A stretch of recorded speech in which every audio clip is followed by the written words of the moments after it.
TV9 ಡಿಜಿಟಲ್ಗೆ ಸ್ವಾಗತ. ನಾನು Kiran. Challenging star Darshan Renukaswamy ಕೊಲೆ ಪ್ರಕರಣಕ್ಕೆ ಸಂಬಂಧಪಟ್ಟಂತೆ ಮಹತ್ವದ ಸಾಕ್ಷಿಗಳು ಪೊಲೀಸರಿಗೆ ಲಭ್ಯವಾಗ್ತಾ ಇದೆ.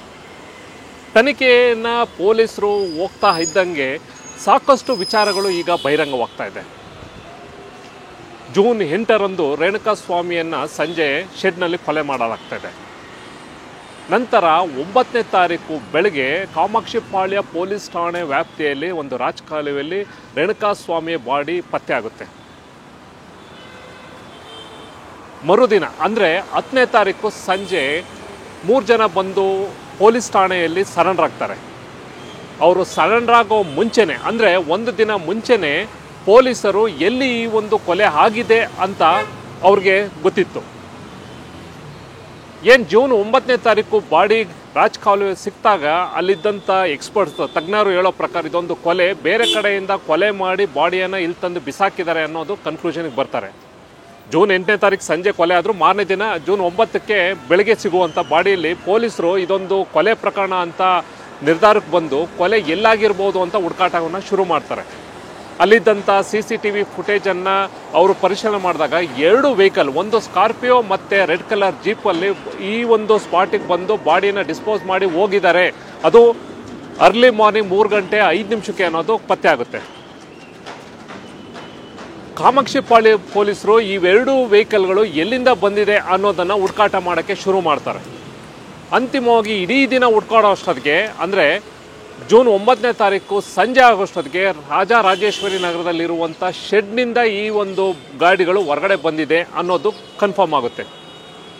ನಂತರ ಆ ಗಾಡಿಯನ್ನು ಅಂದರೆ ಈಗಿರುವ ಟೆಕ್ನಾಲಜಿ ಪ್ರಕಾರ ಏನು ಬೆಂಗಳೂರು ಪೊಲೀಸರು ಇಲ್ಲಿ ಅಲ್ಲಲ್ಲಿ ಹಾಕಿರುವಂಥ ಒಂದು ಸಿಗ್ನಲ್ ಅಂದರೆ ಹೈ ರೆಸಲ್ಯೂಷನ್ ಒಂದು ಕ್ಯಾಮ್ರಾಗಳೇನಿದೆ ಅದರಲ್ಲಿ ಒಂದು CCTVಯನ್ನು ನೋಡಿದಾಗ ಈ 2 ವೆಹಿಕಲ್ದು ಗಾಡಿ ರಿಜಿಸ್ಟರ್ ನಂಬರ್ ಪತ್ತೆ ಆಗುತ್ತೆ.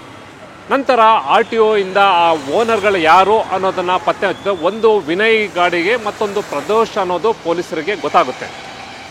ಸೋಮವಾರ ಅಲ್ಲಿ ಶೆಡ್ ಆಮೇಲೆ ಜೊತೆಗೆ 2 ಗಾಡಿಗಳು ಅಲ್ಲಿಂದ ಬಂದು ಇಲ್ಲಿ ಬಾಡಿನ ಅಲ್ಲೇ ಆಗಿದೆ, ಶೆಡ್ನಲ್ಲೇ ಆಗಿದೆ ಅನ್ನೋದು ಕೂಡ ಕನ್ಕ್ಲೂಷನ್ಗೆ ಬರ್ತಾರೆ.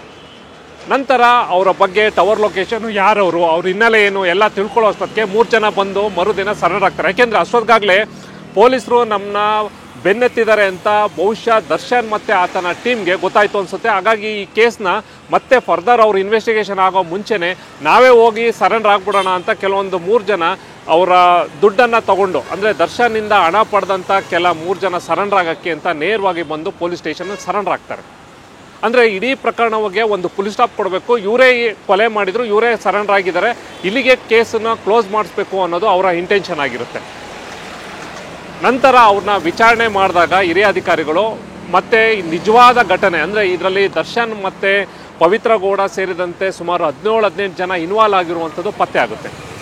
ಅಂದರೆ ಈ ಒಂದು ಪ್ರಕರಣವನ್ನು ಎಲ್ಲೋ ಒಂದು ಕಡೆ ಮುಚ್ಚಿಡೋಕ್ಕೆ ಹೋಗಿ ಮತ್ತು ಪೊಲೀಸರಿಗೇನು ಗೊತ್ತಾಗಿಲ್ಲ ಅನ್ನೋ ಒಂದು ಕಾರಣಕ್ಕೆ ದಿಕ್ಕು ತಪ್ಪಿಸೋಕ್ಕೆ ಹೋಗಿ ಕೊನೆಗೆ ಎಲ್ಲರೂ ಕೂಡ ಈ ಪ್ರಕರಣದಲ್ಲಿ ಯಾರ್ಯಾರು ಶಾಮೀಲಾಗಿದ್ರು ಎಲ್ಲರೂ ಕೂಡ ಈಗ ಅರೆಸ್ಟ್ ಆಗಿದ್ದಾರೆ. ತನಿಖೆ ಕೂಡ ಪ್ರಗತಿಯಲ್ಲಿದ್ದು ಈಗಾಗಲೇ ಚಾರ್ಜ್ ಶೀಟ್ ಸಲ್ಲಿಸೋಕ್ಕೆ ಎಲ್ಲ ರೀತಿಯ ತಯಾರಿ ಕೂಡ ಮಾಡ್ಕೊಂಡಿದ್ದಾರೆ. Thank you.